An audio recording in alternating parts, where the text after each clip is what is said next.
Halo semuanya, kembali lagi di Ruang Cerita.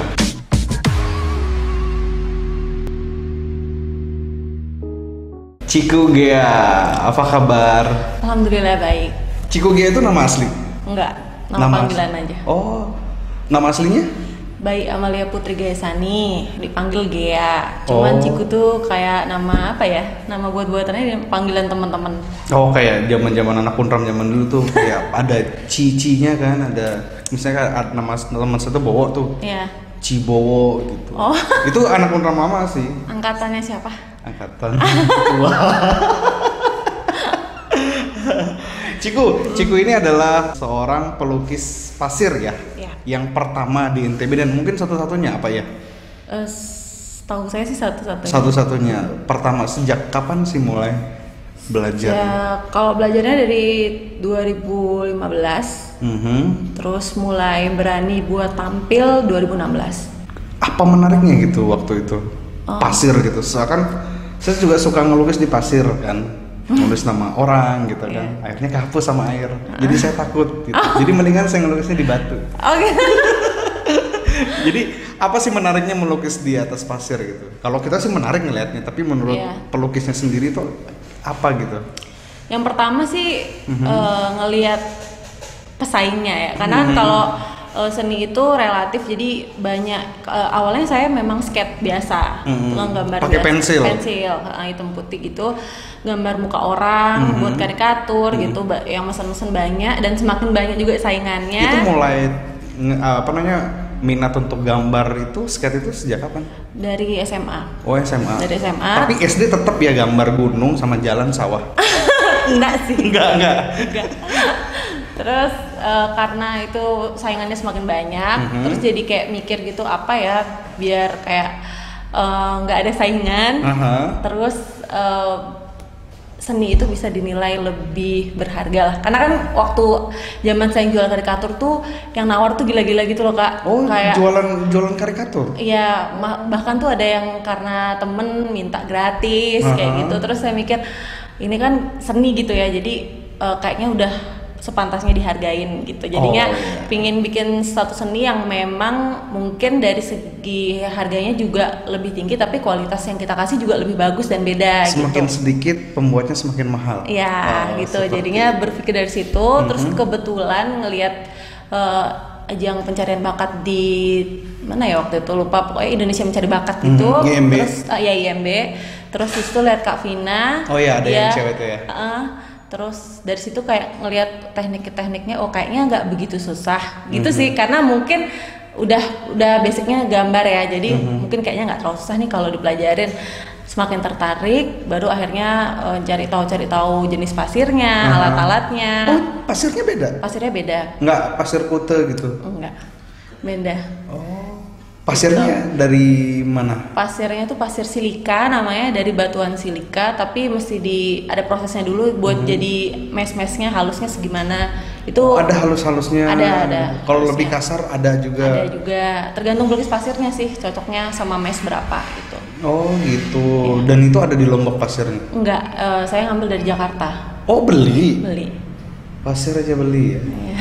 Di Koko Jakob banyak soalnya. Beda-beda. Nah, dan setelah itu berkaryalah berani tampil lah 2016 di 2016. Semua event gitu. Iya. Ingat nggak sih waktu Pak belajar pertama itu gambar apa gitu? Atau kan alatnya datang nih, terus pasirnya ada, itu mau gambar apa gitu? Pernah nggak sih kepikiran atau besok saya akan gambar ini gitu? Iya, karena memang basicnya gambar skate wajah, jadi pertama yang terlintas pasti gambar muka orang. Siapa? Muka latihan aja, enggak. Latihan aja gambar muka orang gitu, terus ternyata susah gitu mau bikin karena di skate hitam putih pensil. Pakai pensil. Itu saya sensinya ke realis. Jadi kalau mau bikin di lukis pasir itu realis itu ternyata susah. Dan itu jadi kayak challenge sendiri, kayak wah harus bisa gitu. Oh, gitu. Emang berarti itu ngelukis di atas pasir itu otodidak? Otodidak. Enggak ngelihat di YouTube atau Oh, ngelihat di YouTube belajar. Ada tutorial di YouTube belajar. Berapa lama sampai benar-benar fasih? Oh. Dan sekarang yang dulu anggapnya kan kita harus begini nih, nah, dan sampai tahap apa sih namanya tiba-tiba langsung kejepin mata aja lah langsung jadi gitu? Mungkin setahunan ya. Setahun? Ya setahunan. Dan itu otodidak? Iya. Sebenarnya kalau di YouTube juga nggak ada sih tutorial yang step by step harus gimana. Enggak. Cuman paling sering ngeliatin pelukis pasir itu dari berbagai aliran. Jadi pelukis pasir ada alirannya juga? Ada. Jadi ada seperti yang apa aliran? ada yang gambar orangnya jadi kayak kartun, ada yang anime kayak gitu. Nah, terus saya kan kebetulan yang realis, jadi agak susah nyari referensinya. Tapi ya alhamdulillah banyak sih di YouTube. Gitu. Yang realistik misalnya contohnya orangnya begini. Bener-bener 3D gitu. Oh 3D. Iya. Oh ada 3D, bukan 2D berarti ya? Ya kan 3D kan, bukan gambarnya itu menghasilkan 3D. Jadi emang gambar-gambarnya Ciku pernah saya lihat terakhir saya ngelihat dia perform itu di acara Anugerah ya di KPID ya. Itu saya lihat di sana salah satu tokoh yang digambar gitu. Terus di acara Mandalika ya? Mandalika ya. Pernah juga ya? Iya. Di sana gitu. Dan sekarang apa yang dikembangkan dari lukisan ini dalam artian ngejualnya itu seperti apa gitu? Sekarang karena lagi corona ya, jadi otomatis kita agak vakum gitu karena biasanya kan kita tampilnya di event. Nah event sekarang kan semenjak corona tidak adakan gitu kan, dari wedding, dari acara-acara di pemerintahan juga kita main kayak Bau Nyale, Mandalika kayak gitu-gitu. Tapi karena lagi corona jadi banyakan yang biasanya video klip kayak gitu.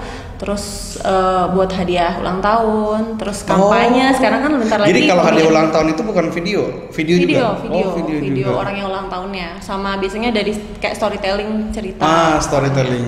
Kayak gitu sih. Sekarang malah lebih ke itu video-video kayak video klipnya. Terus sekarang kan kebetulan bentar lagi pemilihan nih. Jadi banyak kampanye lewat video itu. Apa sih yang jadi pembeda antara skate pakai pensil sama pasir? Yang kesulitan yang paling tinggi deh. Kesulitan yang paling tinggi di samping medianya berbeda, biasanya adalah keadaan lingkungan. Jadi kalau kita pasir biasanya kan mainnya di indoor, tapi sometimes juga di outdoor, malam gitu. Pernah beberapa kali juga main di pinggir pantai. Nah kesulitannya di Bau Nyale, terus ada di Kota Tua Ampenan juga. Jadi kayak di situ kalau misalnya angin lagi nggak bersahabat, kita mau naburin pasirnya itu kan pasirnya bisa aja ke bawah angin. Jadi nggak ada yang tumpah, nggak sesuai sama yang udah kita bikinin storyboardnya gitu. Kalau itu kan dalam kondisi ini ya, kondisi realnya gitu. Yang dalam artian yang kesusahan ini kalau skate kan pakai pensil tuh, tinggal digaris apa-apa dan kalau pasir kan tinggal nabur-nabur dan pakai jari kan. Iya, pakai jari. Itu yang saya maksud. Itu kesulitannya di mana sih? Nggak bisa dihapus. Oh. Ya kan kalau pensil sama biasanya di editing sih. Karena kan kita nggak langsung itu videonya itu yang jadi. Jadi kita edit dulu. Kalaupun nanti misalnya gambar orangnya nggak mirip sedikit karena nggak bisa dihapus itu, jadi kita ulang lagi dari awal. Gitu. Tapi sekarang udah mulai tahu teknik sih biar nggak perlu dihapus, bisa. Kita itu timbul. Yang skate ini. Iya. Tapi kebanyakan sekarang nih di postingan-postingan Ciku itu kebanyakan ngelukis pakai cat. Oh iya. Bener nggak sih? Iya, cat air. Iya. Apakah sudah jenuh dengan pasir atau memang mau pengen berkembang lagi di cat pasir, pakai cat, ngelukis pakai cat atau dengan pensil atau gimana? Karena saya kan suka sesuatu yang baru gitu ya Kak. Jadi sebelumnya memang tidak menekuni sama sekali watercolor atau acrylic gitu. Oh watercolor namanya, saya nggak tahu. Watercolor iya. Jadi waktu itu lagi corona, lagi lockdown juga. Terus jadi bingung kan, kalau pasir kan kita mesti niat banget Kak. Jadi sebelum lukis pasir kita mesti buat dulu storyboardnya. Gitu. Harus ngeriset ya. Dan itu juga nggak kita gambar sekali, kita mesti hafalin dulu scene per scene-nya biar nggak salah gitu. Tapi kalau main chat kan kayak ya udah gitu, salah atau bener ya tetap aja jadi gitu. Jadi lagi nyoba terus ketagihan di chat, iya. Gitu. Tapi kalau saya sih lebih elegan main pasir. Iya.